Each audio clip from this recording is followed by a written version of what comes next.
সারদার সম্পত্তি বিক্রির পথে এবার এক ধাপ এগোলো শ্যামল সেন কমিশন। সারদা গোষ্ঠীর 3টি চ্যানেল বিক্রির নির্দেশ দিলেন কমিশনের চেয়ারম্যান শ্যামল সেন।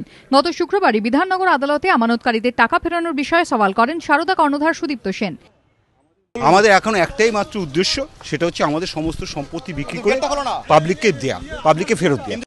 এই পরিস্থিতিতে সোমবার সারদা কাণ্ডে গঠিত শ্যামল সেন কমিশনে সুদীপ্ত সেনকে হাজির করানো হয়। সেখানে সম্পত্তি বিক্রি করে আমানতকারীদের টাকা ফেরানোর আর্জি জানান তিনি। তার কি কি সম্পত্তি রয়েছে তার হিসেব দিয়ে হাতে লিখে একটি নোটও শ্যামল সেনের কাছে জমা দেন। সুদীপ্তবাবু, আপনি কি 3টে চ্যানেল বিক্রির কথা বললেন আজকে কি চ্যানেল বিক্রির কথা বললেন?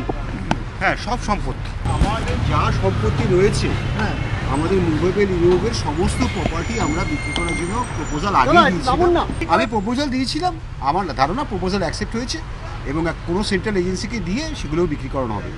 কমিশনের কাছে সুদীপ্ত সেনের আইনজীবীরা বলেন, সারদা গোষ্ঠীর মালিকানাধীন ব্রডকাস্ট ওয়ার্ল্ড ওয়াইডের 4টি চ্যানেল তারা নিউজ, তারা মিউজিক, তারা পাঞ্জাবি বিক্রি করে আমানতকারীদের টাকা ফেরতের ব্যবস্থা করা হোক।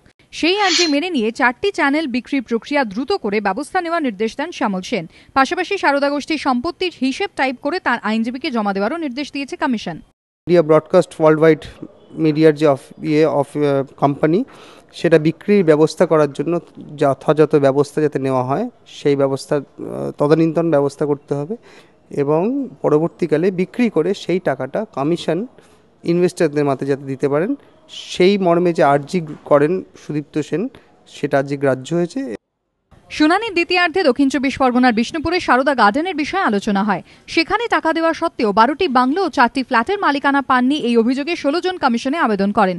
সারদার আইনজীবীরা বলেন, পুরো টাকা না মেটানোয় তাদের মালিকানা দেওয়া হয়নি। দুপক্ষের বক্তব্য শোনার পর কমিশন আবেদনকারীদের নির্দেশ দেয় বাকি টাকা জমা দেওয়ার জন্য।